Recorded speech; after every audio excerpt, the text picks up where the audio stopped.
Assalamu alaikum, dear students of 8th class. Hope you are fine and fit. Today is 4th of May 2020. I am Fazal Mahmood Bhatt, your science teacher. I am going to deliver a lecture on a topic reflection and laws of reflection. So, let us first define what is reflection. Reflection, when a ray of light, or we can say when a light traveling through a medium falls on plane or shining surface, a major portion of light is sent back into the first medium. This sending back of light or this phenomena is called reflection. तो reflection क्या होता है कि जब light एक medium से चलती है, उसके बाद वो किसी प्लेन और या शाइनिंग सरफेस पे पड़ती है, तब जाकर वो लाइट वापस आती है अपने मीडियम में. इस फिनोमेनन को हम रिफ्लेक्शन कहते हैं. मैं आपको यहां पे बताता चलूं कि रिफ्लेक्शन ट्रांसपेरेंट सब्सटेंसेस में भी होती है, ट्रांसल्यूसेंट्स में भी होती है और ओपेक में भी होती है, लेकिन सबसे ज्यादा जो पाई जाती है ये ओपेक ऑब्जेक्ट्स में पाई जाती है.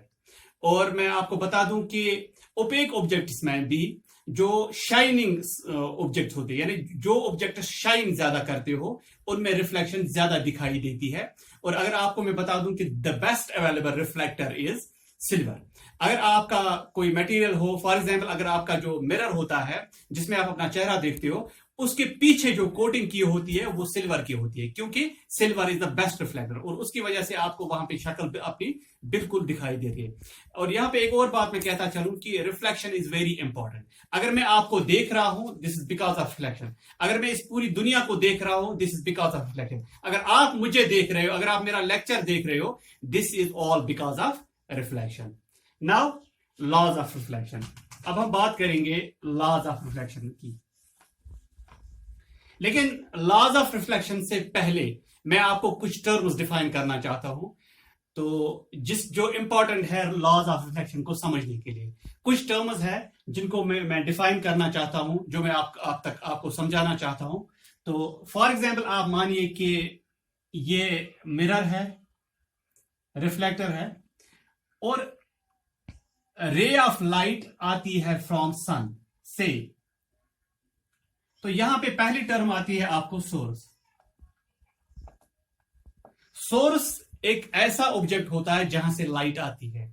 आपका सबसे बड़ा सोर्स ऑन अर्थ सन है.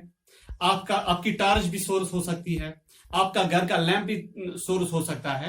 यानी जो चीज भी जो हमें लाइट प्रोवाइड करते हैं उनको हम सोर्स कहते हैं. जहां से रे ऑफ लाइट आती है उनको हम सोर्स कहते हैं. तो ऑन अर्थ हम यहां कहते हैं, इस कायनात में, यहां ऑन अर्थ हम यही कह सकते हैं कि सबसे बड़ा जो सोर्स ऑफ लाइट है दैट इज सन. तो हम रात को चांद से हमें, हालांकि चांद की अपनी रोशनी नहीं है, लेकिन उससे भी हमें कुछ रोशनी मिलती है, तो हम ये कह सकते हैं that is also a source. तो आपकी घर की टॉर्च वगैरह ये सारी चीजें सोर्सेज है. तो पहली बात सोर्स. अब सोर्स से जो लाइट आती है, when a ray of light the ray of light that comes from the source, वो रे जो सोर्स से आती है is called incident ray. Incident ray. So what is incident ray? Incident ray is that ray that comes from the source. That ray that comes from the source is called incident ray. अगर हमारा source for example sun है, सन से जो रे आती है तो उसको हम कहते हैं इट इज इंस्टेंट रे. फिर ये ऑब्जेक्ट पर, फिर ये किसी ऑब्जेक्ट पर जिस जगह पड़ती है, that point is called point of incidence. Point of incidence. तो point of incidence, the point at which ray of light falls on an object. वो पॉइंट जहां पर रे ऑफ लाइट ऑब्जेक्ट पे फॉल करती है उसको हम कहते हैं पॉइंट ऑफ इंसिडेंस. उसके बाद जब ये पॉइंट ऑफ इंसिडेंस पे पड़ती है, ये वापस रिफ्लेक्ट होती है.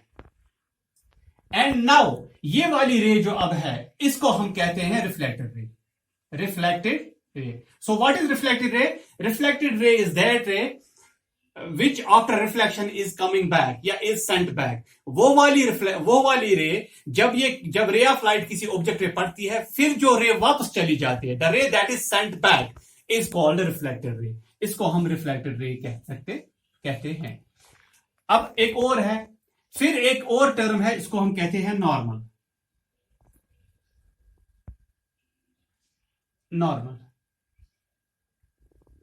Normal. The perpendicular on the point of incidence is called normal. Point of incidence पे जो हम परपेंडिकुलर डालते हैं उस परपेंडिकुलर को हम नॉर्मल कहते हैं। Now angle of incidence, angle of incidence, angle of incidence. तो what is angle of incidence? The angle between incident ray and normal is called angle of incidence. ये वाला एंगल जो नॉर्मल और incident ray के दरमियान बनता है उस एंगल को हम एंगल ऑफ इंसिडेंस कहते हैं। The angle between incident ray and normal is called angle of incidence. और दूसरा एंगल होता है angle of reflection. Angle of reflection, the angle between reflected ray and normal is called angle of reflection. ये जो normal है, normal और reflected ray के दरमियान जो ये एंगल है इसको हम एंगल ऑफ रिफ्लेक्शन कहते हैं। The angle between incident ray and normal is called angle of incidence and the angle between reflected ray and normal is called angle of reflection. So these were some terms that was important for the laws of reflection, to understand laws of reflection. तो laws of reflection को understand करने के लिए ये कुछ terms थी जो important थी आपको बताना, जो बताना आपको जरूरी था. अब हम बात करते हैं laws of reflection पर.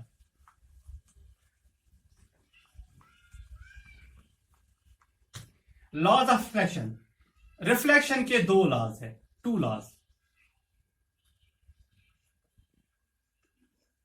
पहला, incident ray, reflected ray and normal lie on a same plane.